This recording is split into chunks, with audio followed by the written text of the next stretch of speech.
Well, good morning, everyone. I'm pleased to be here with Adriana LaGrange, Minister of Health, Dan Williams, Minister of Mental Health and Addiction, Jason Nixon, Minister of Seniors, Community and Social Services, Ed Stelmach, Board Chair of Covenant Health, Codey McIntyre, President of Alberta Professional Firefighters and Paramedics Association, Elliot Davis, Vice President, Alberta Professional Firefighters and Paramedics Association, Shawn Terlson, President and CEO of Shepherd's Care Foundation, Dr. Les Sheeler, who is an anesthesiologist, Dr. Susan Prendergast, who is President of the Nurse Practitioner Association of Alberta, Alicia Lobe, the Membership Director of the Alberta Association of Nurses, Kevin Ferguson, Mayor of the Town of Paducah, and Sandy Edmonston, Board Member of Alberta Health Services. Welcome to a new day for healthcare in Alberta.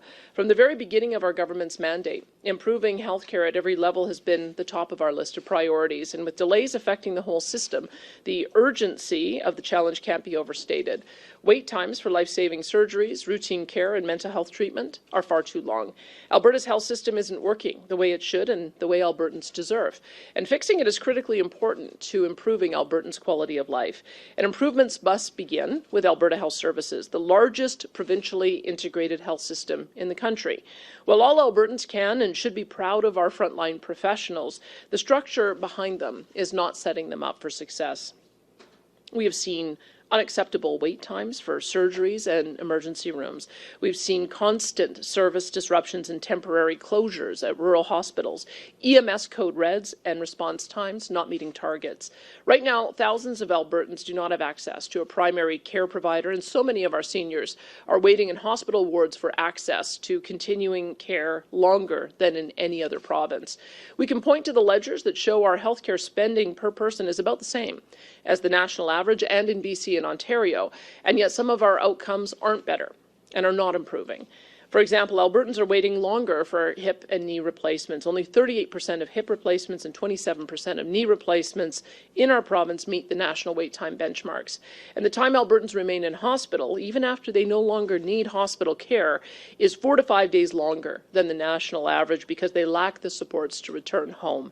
The human cost to both patients and their family is immeasurable. I'm not satisfied with the current state of our affairs, and I know Albertans aren't satisfied either. Right after I became Premier, we launched our Healthcare Action Plan, and I directed Dr. John Cowell to make immediate changes to deliver some quick and needed results. We knew that those immediate actions would not fix the entire healthcare system, but we needed to take steps forward. Thanks to that work, we've seen some improvements, but not enough. I've spoken with Albertans one-on-one, and they've made this point to us repeatedly in very personal ways. They've told me about surgeries postponed or cancelled, innovative treatments that are unavailable in our province because of holdups in approvals, and entire days lost to waiting in crowded emergency rooms near a suffering loved one. Some emergency departments have closed their doors because of a lack of staff, which is the exact opposite of why emergency departments exist in the first place. Faults in the healthcare system cause needless pain and anxiety at Albertans' most vulnerable times, and they put tremendous strain on the frontline professionals who are working every day to help sick and suffering Albertans. When I spoke with frontline health workers, I began to get a sense of how we could truly make a difference, a long-term, lasting difference for Albertans' healthcare. Without a doubt, we have the best healthcare workers in the country. They're smart, skilled, endlessly compassionate people who understand their patients and their practice. And yet they are sidelined when it comes to decision making, even though they understand the problems and see obvious solutions. They try their best, but they end up being stalled and frustrated by a system that lacks focused leadership and governance. The current health system in our province limits government's ability to provide system-wide oversight on behalf of the people of Alberta. It also limits our ability to set priorities and require accountability for meeting them. The current Alberta healthcare system is one that has forgotten who should be at the centre of its existence: patients and the healthcare experts who look after them. We need to bring Alberta's healthcare system back to its mission of delivering the healthcare Albertans need when and where they need it. We've had recent and extensive consultations with healthcare partners and communities during important projects like modernizing Alberta's primary healthcare system, We've also engaged on areas of emergency medical services, mental health and addiction, continuing care, and healthcare system sustainability. Everything we've heard has helped to inform the development of our plan, a plan that I'm pleased to introduce today. This is all about refocusing our healthcare system to prioritize patients and empower healthcare workers. Starting today, we're creating an integrated provincial healthcare delivery system that concentrates on 4 priority areas: primary care, acute care, continuing care, and mental health and addiction. We believe that by creating specialized organizations within one provincial system, we will enable each organization to look after one area of healthcare only and avoid the scattered and uncoordinated approach of the more rigid, centralized structure that exists now. These changes will apply province-wide to avoid the regional fragmentation that existed prior to the current system. This focus will help the new organizations better manage performance and promote expertise in areas, be faster and more responsive to issues, recognize innovative solutions, and make space for local decision-making and advice. The newly refocused system will be more accountable, ensuring consistent quality care across the province. Patient outcomes will be better monitored as a result. And all of this will result in a better system, not only for patients, but also for healthcare workers. Frontline healthcare workers will be a large part of organizations that are dedicated to their area of practice, providing undivided attention to issues and giving workers room to innovate and apply solutions with fewer delays due to bureaucracy. Though this process begins today, we understand that restructuring takes time and dedicated effort. This is why we have named a transition team to guide the process of forming these organizations, and Minister Adriana LaGrange will have details on these changes and the team that will oversee the transition of AHS. But I want to be clear about this plan, about what it is and what it is not. I made a public health care guarantee to Albertans. That means no one will ever pay out of pocket for a visit to a doctor or for hospital services. And that is not changing. These reforms have nothing to do with privatization. They are also not about cuts. Alberta's government will continue to grow the healthcare workforce, and we anticipate that there will be no job losses to AHS staff working in frontline positions who are directly delivering patient care. In fact, our government knows that Alberta needs more healthcare workers, and so we'll continue to recruit and train more of them. This isn't change for the sake of change. This is a matter of redirecting Alberta's healthcare system, making it patient-centered, seamless, and effective. It's about giving healthcare workers a structure that supports their success and the opportunity to use solutions they know will work as quickly and effectively as possible. This is change that will mean the right forms of care are available for Albertans when and where they need them now and for generations to come. Our plan won't lead to change overnight, but it will lead to swift and effective reforms that will make life better for everyone, from patients to doctors to nurses and other healthcare professionals. I want to invite Minister LaGrange to share more details on our path and how we'll deliver the kind of results that Albertans are looking for. Thank you.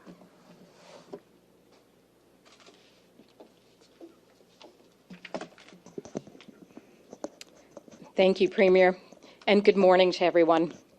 We are at a critical juncture when it comes to healthcare in Alberta. As Premier said, we are refocusing Alberta Health Services so that we can provide a high-functioning healthcare system that prioritizes patient care and empowers our healthcare workers. We are beginning this change by listening to the healthcare workforce and to Albertans. Throughout this process, we will rely on the expertise of healthcare workers and will work with them to make changes for the better. We will also listen to Albertans who use the system every day to ensure their experiences and ideas are part of these changes. During this transition, we will work to minimize disruption to the daily work of healthcare staff, and our priority will always be, and I want to repeat that, always be, to protect frontline jobs. I would like to thank Dr. John Cowell for stepping up to serve as the official administrator of Alberta Health Services since last October. Today, I am announcing a new AHS board, which is made up of 7 members, and I'm pleased to announce that Dr. Lyle Oberg will be the chair. Dr. Oberg has years of extensive experience as a physician, rural practitioner, and multifaceted leader.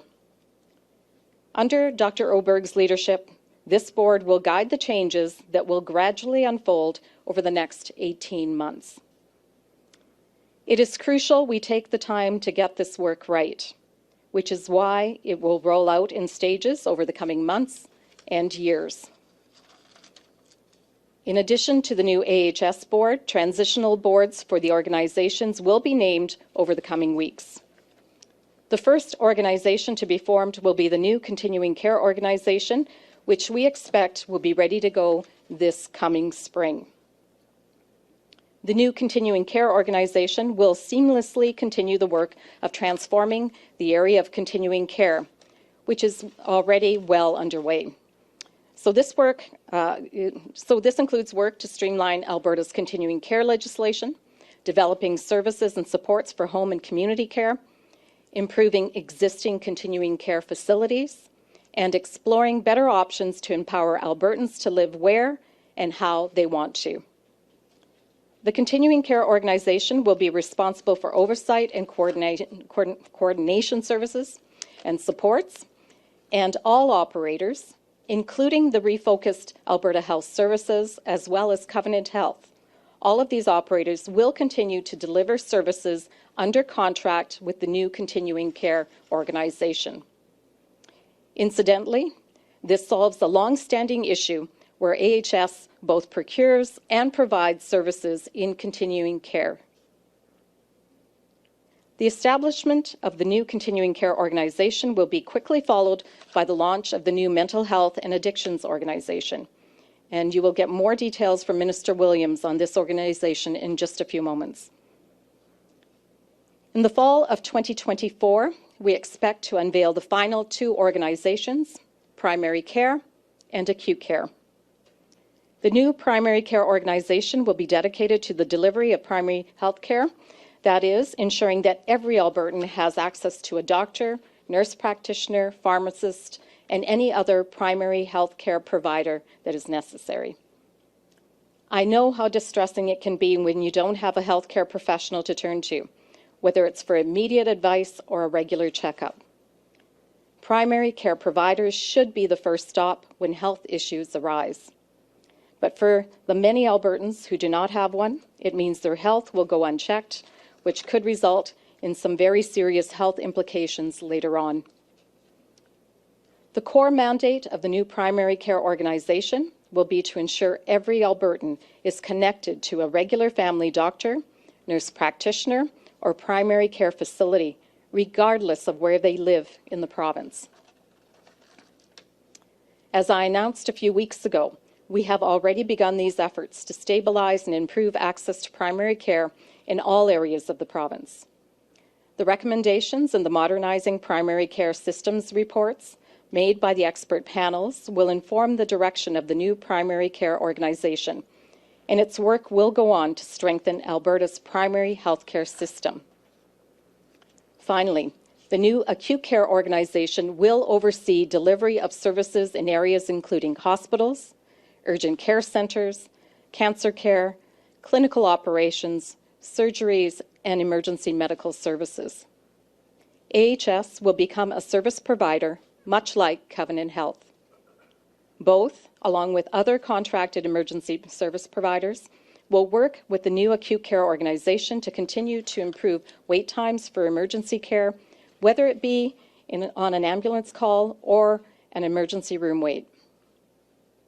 All four of the new healthcare organizations will also be focused on empowering appropriate decision-making at a local level, so we are more responsive to the needs of Albertans on the ground.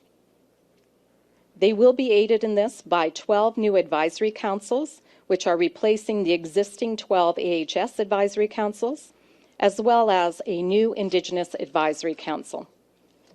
These local advisory councils will represent and advocate for regional perspectives, bring forward local priorities, and give input on how to continually improve the system.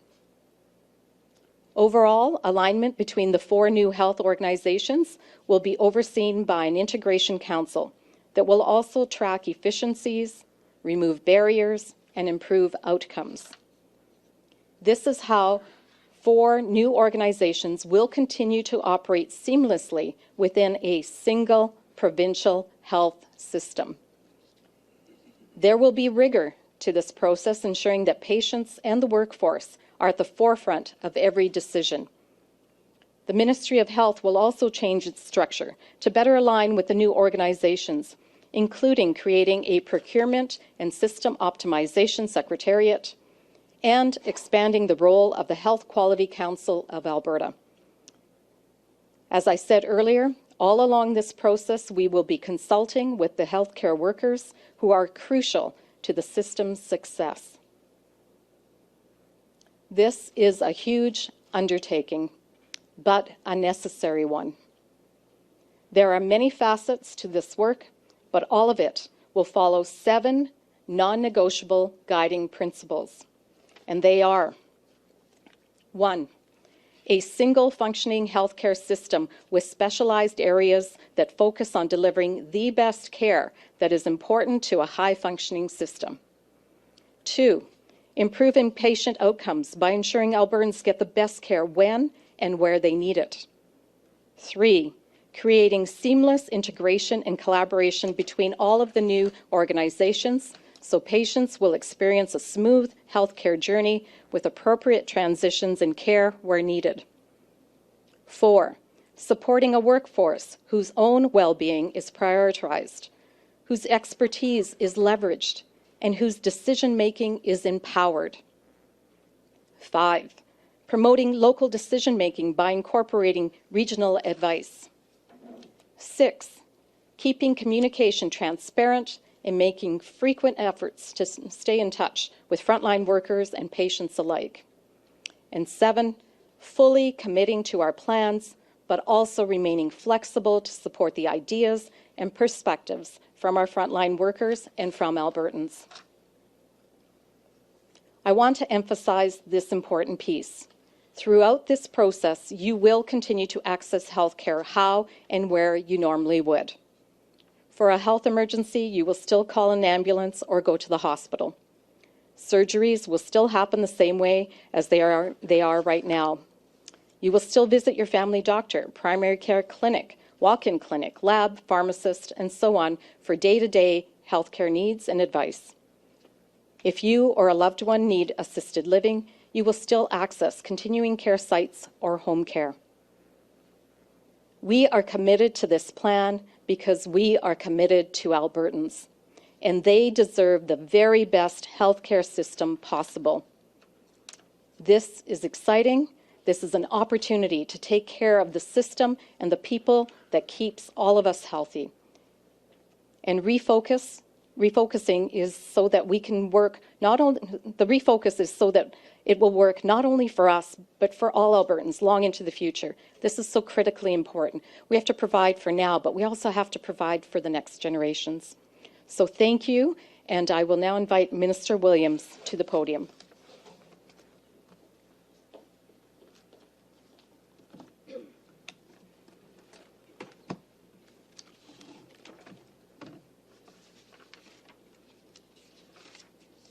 Well, good morning, everyone. Thank you, Minister LaGrange. As you just heard, the refocusing of Alberta's provincial health system will include a renewed focus on mental health and addiction. Today's announcement expands on the work we have been engaged in over the last 4 years to build out the Alberta recovery model. We have already taken significant steps in increased access and treatment and recovery supports by 1, adding more than 10,240 addiction treatment spaces throughout our province, 2, removing the $1,240 a month user fee to get access to life-saving treatment for those in the deadly disease of addiction, 3, by building 11 long-term recovery communities through the province, two of which are already open and operating. The opening of these facilities will increase the addiction treatment capacity in Alberta by more than 50%. We're providing same-day, no-fee, no wait list, immediate access to evidence-based treatment through the virtual opioid dependency program. And we're expanding options for counseling and mental health supports throughout the province. These are just a few of the steps that were already taken to build out the Alberta recovery model, which is receiving international acclaim, but more work is to be done. The creation of this model was made possible because of the creation of my ministry, the Ministry of Mental Health and Addiction. As part of the provincial refocusing, my ministry will take on a new role by overseeing the funding and service delivery of all mental health and addiction services currently overseen by the Ministry of Health. My ministry will work closely to oversee the new provincial mental health and addiction organization being created. This new organization will be responsible for the delivery of mental health and addiction services currently delivered by AHS. This includes the delivery of a comprehensive continuum of care that includes prevention, intervention, treatment, and recovery supports. We will also be working closely with the nonprofits and charitable organizations who provide many mental health and addiction services across our province. Lastly, my ministry will work closely to take on a greater role to provide system oversight, including service planning and capital planning for mental health and addiction services in Alberta. These changes will allow us to deliver mental health and addiction services and care more effectively for Albertans. We are committed to supporting every Albertan struggling with their mental health or suffering from the deadly disease of addiction in the pursuit of recovery. This will be done by supporting this full continuum of supports that are focused on recovery and by removing barriers and expanding services that will support across the province for all Albertans. The current AHS Senior Program Officer for Mental Health and Addiction, Carrie Bales, will lead the transition toward the new Mental Health and Addiction organization. Dr. Nick Mitchell, the Provincial Medical Director of Addiction and Mental Health at AHS, and Dr. Nathaniel Day, the Medical Director of Addiction and Mental Health and Correlational Health Services at AHS, will also be important members of this transitional team. Their extensive knowledge and experience will be instrumental in guiding the work underway to establish the new Provincial Mental Health and Addiction Organization by mid-2024, as we heard from Minister LaGrange, while ensuring stability and continuity of mental health and addiction care will be a priority.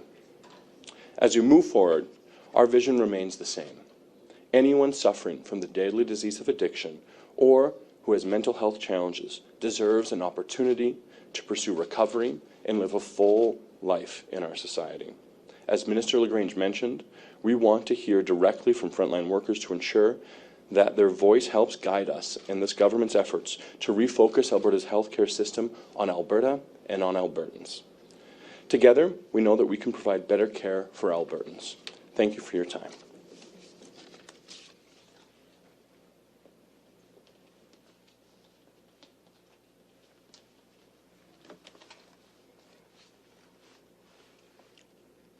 Good morning.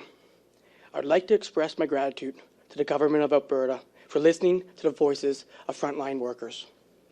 Although there was a slight delay, we are pleased to see that the APEC report recommendations are being implemented by Minister LaGrange and Premier Smith.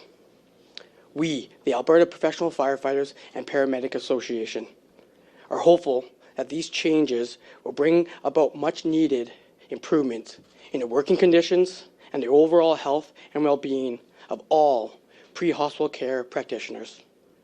We look forward to working closely with our government in enhancing the lives of all Albertans. Thank you.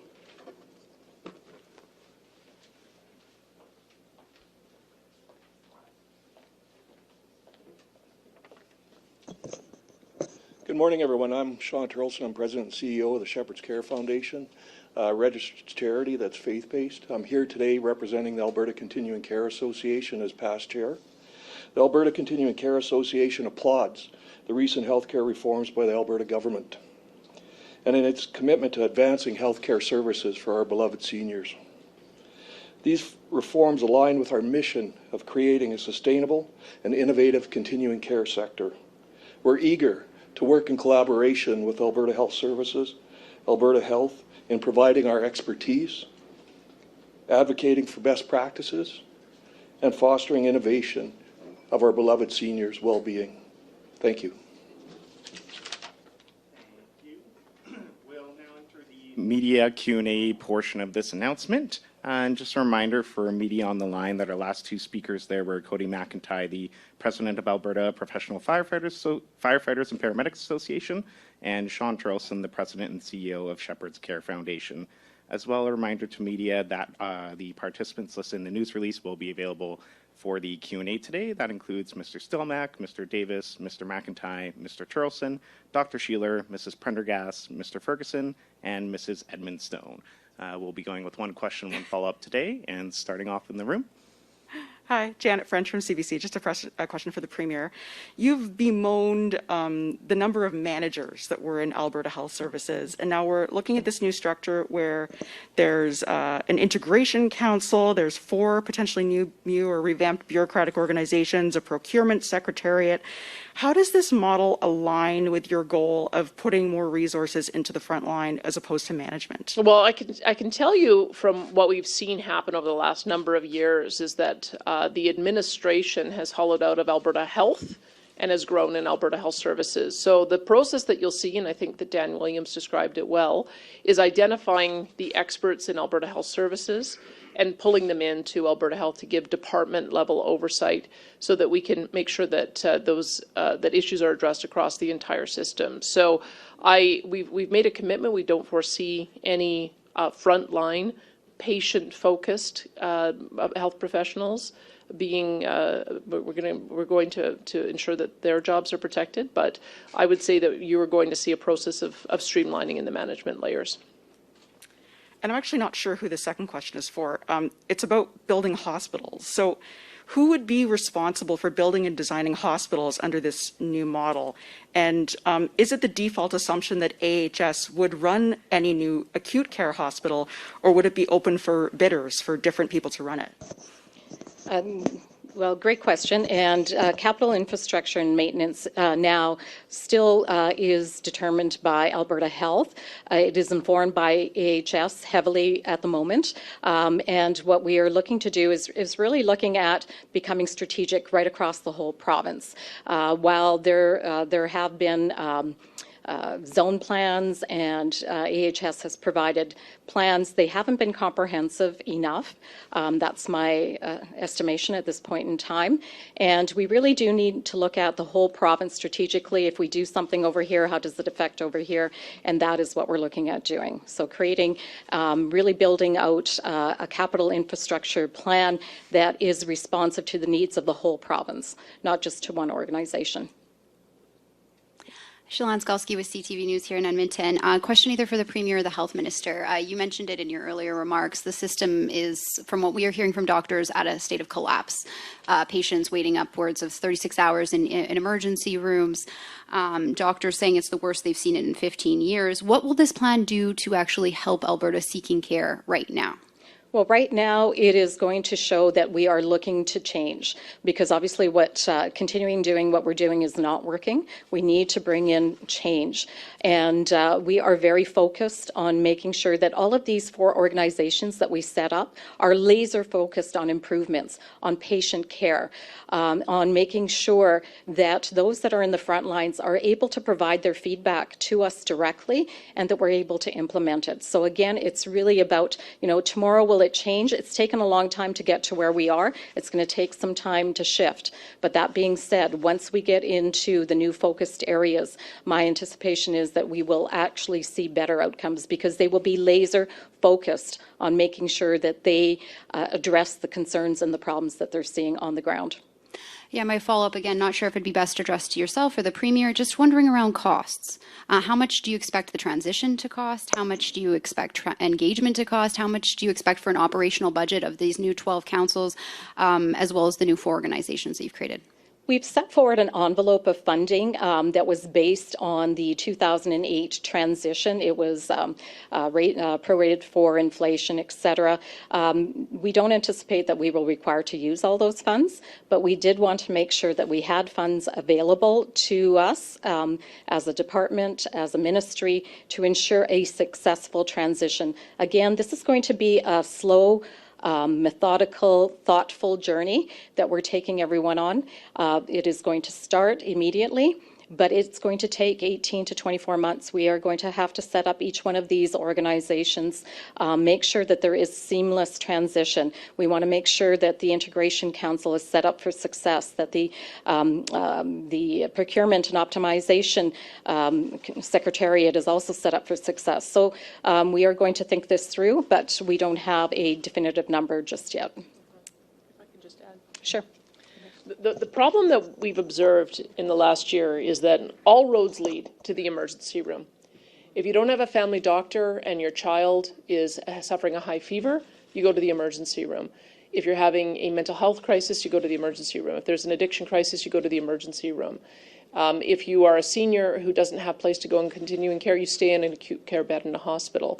So by separating these functions out, what we are beginning to do, and the minister announced this last week, is ensure, number one, everyone has access to a family practitioner so that they always have the ability to see a family doctor or nurse practitioner so that we can avoid having all roads lead to the emergency room there. By focusing on continuing care, I understand with the Continuing Care Association, we may have as much as 30% vacancies in beds. So let's make sure that the patients are in the right place, receiving the right level of care. I don't think anybody wants to sit and languish in a hospital room.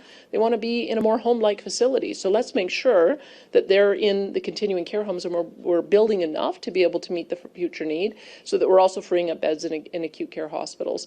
And then with mental health and addiction, as soon as we build out our recovery communities, that also gives an alternative pathway for those who are suffering from addiction crisis to be able to get the treatment that they need that is not going to be in a hospital environment.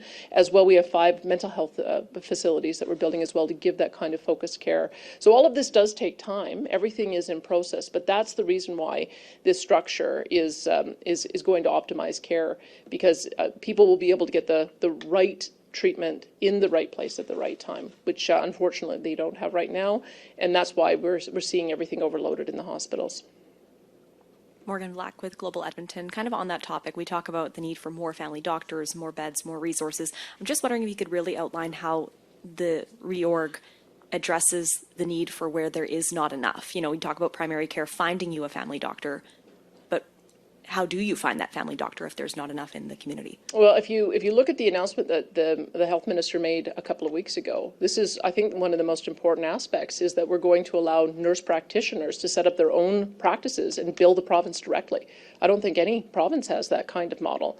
And so that will allow for, I've spoken with one nurse practitioner in the organization. She began working with a doctor who allows for the billing as a matter of oversight. She's got 2,200 patients. So if we have our nurse practitioners able to provide that other level of primary care, that's going to allow for more access. We're also recruiting more doctors. The minister is working with Dr. Paul Parks, the head of the Alberta Medical Association, to create a new funding model that will support doctors with the rising overhead costs. And you've also seen as well that we've announced that our pharmacists are able to provide more primary care. So it's going to be a combination of all of those 3 factors. But the objective is that every single Albertan will have access to a family practitioner. And then our secondary question would be talking about the engagement sessions. I believe it starts with AHS tomorrow. So to what extent will what you hear in those engagement sessions change things or influence? I recognize it's a years-long process, so to what extent will that change things? Well, to a great extent, because we really want to hear from the frontline staff.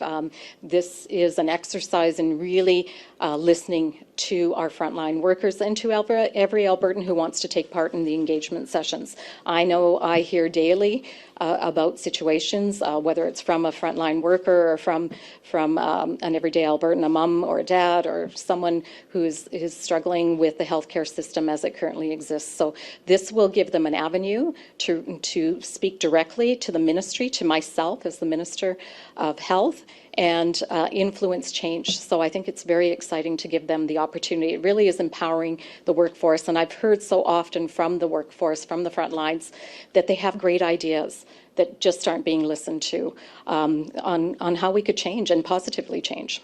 So. Manuel Prestovet, Radio-Canada. Minister Williams in French. Yes. En fait, j'aimerais juste que vous me disiez en français pourquoi faire toute cette réforme, pourquoi c'est nécessaire de faire toute cette réforme. Parce que nous réorientons le système pour que ça puisse travailler pour les Albertains, pour les familles albertaines, au lieu d'avoir un système plus administratif, plus complexe, que les Albertains ne peuvent pas avoir l'accès à les soins qu'ils désirent. Et puis, qu'est-ce qui va changer dans la vie des patients? Un Albertain il se rend à l'hôpital dans 1 an, qu'est-ce qui va changer? La manière que les Albertains ont accès à leurs soins, ça ne changera pas. Mais nous aurons un système qui est maintenant qui est un focus sur les Albertains. Alors, nous aurons plus de ressources qui peuvent être réorientées vers les front lines. Ça changera. Mais la manière dont les gens vont accéder leurs soins, ça ne changera pas. Merci. Merci à vous. Can you summarize in English? Oh, sure. Because we don't have simultaneous The questions were simply, why are you doing this? What is it you're doing? And the answer was simply similar to the Premier and Minister of Health comments, that we're refocusing our healthcare system in a way that's going to better serve Albertans, to a system that is less complex, less administrative, and more of those resources go to the front lines. And then the follow-up system was what will be the difference, say, in a year's time? And my answer was simply the way that Albertans access the system won't change, but you will see more and more of the resources focused on those frontline services. Thank you. Thank you. And we'll go over to the phone lines now. Operator, could you put through our first caller, please? Thank you. Rick Bell, Calgary Sun. Good morning.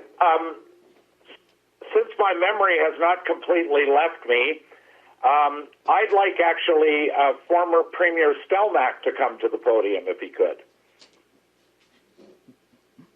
And my question is, I remember back in the 2008 election, there was discussion about changing the healthcare system toward what we then called a super board, which of course was Alberta Health Services. What are your thoughts today now that there's a major overhaul of that whole system? In 2008, Rick, it was a good decision to consolidate procurement, human resources, management of our hospitals across Alberta, information systems to be the same across Alberta. And at that time, the system worked well. Since 2008, as we progressed, there were many more changes in Alberta. We heard today from the Minister and also from the Premier as to the refocusing on areas that have really increased in demand. Addictions, mental health. In 2008, yes, we did have some issues, but not anywhere similar to what we have today in emergency rooms across the province, where a lot of the visits to the doctors in emergency are off a mental health issue. Homelessness, the numbers are incredible. Even with all of the work that went in, we see the numbers increasing. We have some local mayors here from Whitecourt, from Ponoka, that have homeless people, even in small rural communities. That requires a refocus. The other area on procurement and infrastructure is one that the government will peel apart and be much more efficient in the way that hospitals are planned and built, and make sure that they're in the right places as well. So a lot has happened since I think it was May of 2008 when we made the announcement, but I'm fully supportive of the plan that was introduced today. We're very optimistic that we will see positive results. It's bold, but it is strategic, and we will see better access for all Albertans. And I have a supplementary question for, thank you very much, Premier Stelmach. Oh, thank you. I have a supplementary question for Premier Smith. If you could summarize it succinctly, when you look back, what is it about AHS ultimately, at its core? What is it about the way AHS operated that really didn't measure up to the expectations you say Albertans have and that you have? What is it about the AHS that just wasn't working as well as it should? Well, I think what I look at AHS, what I think it should be is Alberta Hospital Services. That's what people should be thinking of, is are they delivering the very best hospital acute care services? And are they creeping into other areas that really should be overseen by other entities? That's what this is all about, is figuring out how we can get mental health in the proper structure for decision-making, primary care proper structure, as well as continuing care for the proper structure. That's one part. The other part is that AHS became all things. It is a policy-making body. It is the recipient of the lion's share of funding. It is a service provider. It contracts out to its competitors, and then it evaluates its performance. And those functions need to be separated. The policy-making function is an Alberta Health function. The decision on how to fund is an Alberta Health function. And so what this does is it puts Alberta Health Services as a service provider and doesn't put them in that conflict position where they're deciding whether to keep services from themselves or contract them out to Covenant Health or contract them out to a doctor-run surgical center. So that's, I think, going to be the fundamental change, is that Alberta Health Services is going to be focused on delivering the very best hospital care, and then we're going to be able to build out the better functionality in those other areas. Thank you. And operator, could you put through our next caller, please? Thank you. Donald Braid, Calgary Herald. Thanks for taking my call. I deeply regret that Bell asked the question I had for Ed, and it's interesting to see him back at the podium after all these years. I think he missed his. He said he missed it. By asking what, I guess, it was very controversial at the time. We know you integrated all the regions. There's a huge uproar. There's a lot of public controversy about it. And could you identify where it started to go off the rails, do you think, a little bit with AHS as obviously a very close and interested observer? That's for Premier Stelmach, of course. Did you want to come in and answer? He said he missed hearing from Rick Bell, so I'm sure he missed hearing from you too, Don. I'll turn it over to him.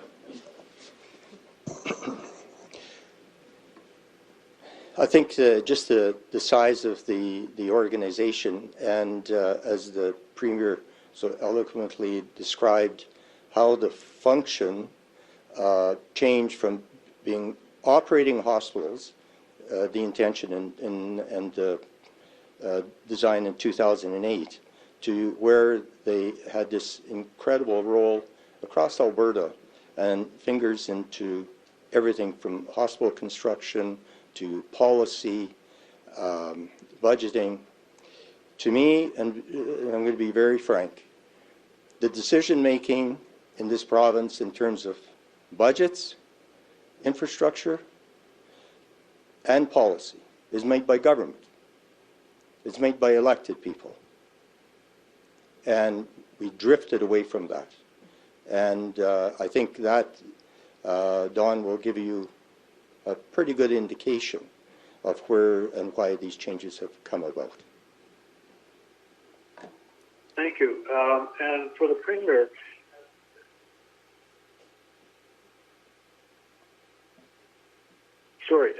for the Premier as a follow-up, Premier, it seems to me, is it a fair summary to say that what's happened here is that AHS is being seriously trimmed, so it's one of just 4 agencies that all report directly to Alberta Health, and that certainly implies a great demand to staff up big time at Alberta Health and at Mental Health and Addictions to deal with all this.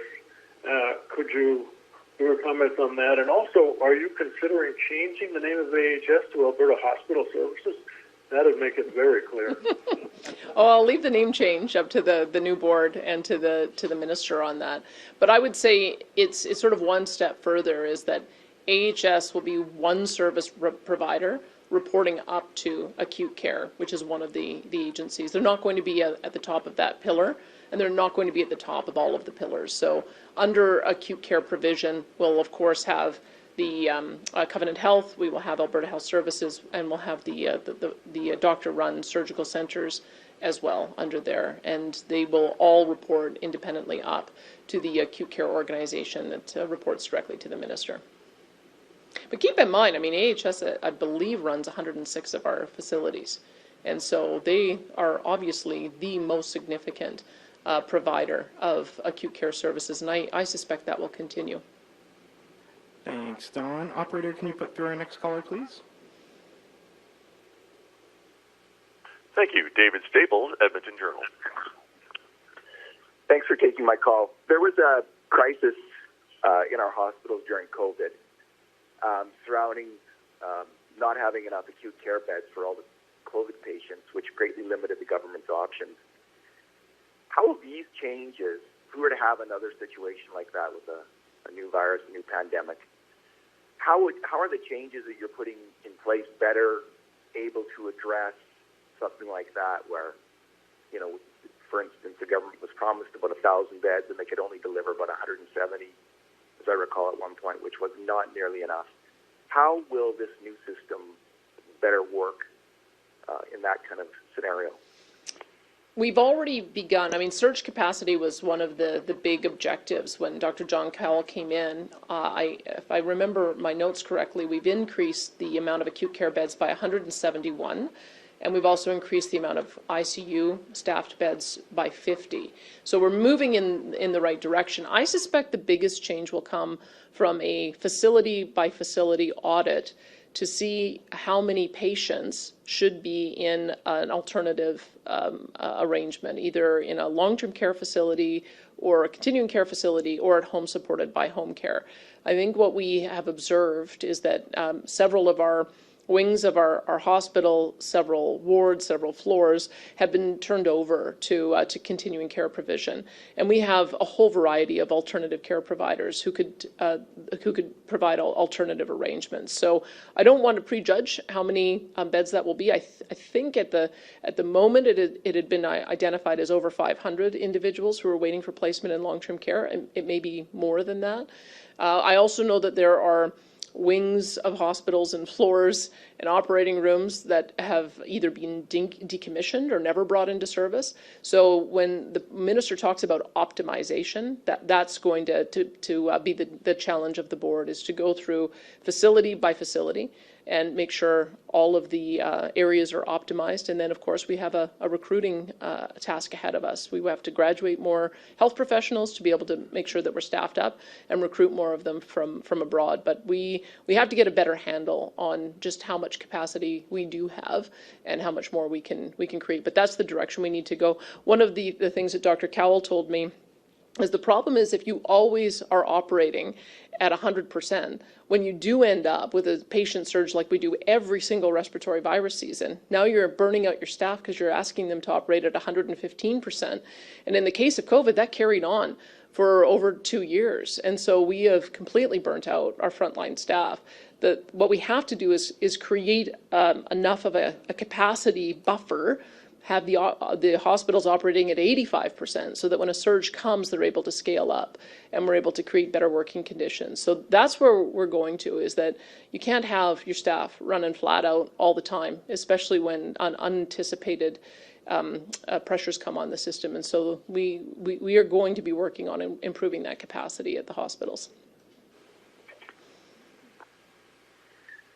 My follow-up question is we have some major trends going on, just not in Alberta, but across North America, where people are getting major diseases like cancer, diabetes, cardiovascular disease in greater numbers and at younger ages than ever before. So we have just general trends where the population is becoming less healthy over time. And some physicians and other medical people are talking about a great need for preventative care coming to the forefront. That our systems are designed for acute care, but we do a poor, terrible job in preventive medicine. How will these changes that you're envisioning address that particular issue? So great question, and something that we really have to focus on. When I made the announcement on primary care, on modernizing Alberta's primary care system, it's really from the lens of how do we keep people out of hospital? How do we do early diagnostics? I'm a rehab practitioner by profession, and part of what I've always advocated for is early intervention. early diagnostics. How do we improve that system? Having everyone attached to a primary care provider so that they can be seen when something happens within their body that they feel needs to be addressed. The sooner they can get in to see their family physician or a nurse practitioner or a pharmacist or whoever that primary care professional is, the sooner we can start them on a journey to diagnosis. And I know for myself, I was diagnosed with eye cancer in 2012. It was an optometrist who had the insight to see that, you know what he's seeing isn't quite normal. And so he sent me on to an ophthalmologist who then tracked me for a number of years, who then said, you know what, this needs to go to the next level. We need that for every single individual in this province. And so that's what we're working towards, is really improving the system so we catch things early and help people stay as healthy as possible and stay out of the hospital. And we have time for just one more question here. Operator, could you put through our last caller, please? Thank you, yes. Alana Smith, Globe and Mail. Hi, thanks for taking my question. I think this one would fall to Premier Smith. I'm just wondering, so the system, like in the acute care pillar of this new system, would there be room for a competitor to Alberta Health Services to operate? Well, currently there are a number of service providers, including Covenant Health, as well as Alberta Health Services have been operating in the acute care space. We've also had chartered surgical facilities run by physicians that have been operating for decades now, and we're seeing more of that happening. So it really is ensuring that those that are providing service right now continue to provide service, but they will have an organizational structure overseeing them that really is focused on all of acute care and providing good guidance up to the ministry. And did you have a follow-up, Elena? And then, sorry, can you hear me for my follow-up question? Yes. Oh, sorry. Just to clarify on that first question, I'm really talking about hospitals specifically. So I know there's AHS, there's Covenant. Is there room for more, basically, for that competitive, kind of control of hospitals? But my second question, in addition to that clarification, is just in terms of empowerment. We keep talking about empowerment of, regional areas of Alberta, empowerment of frontline workers.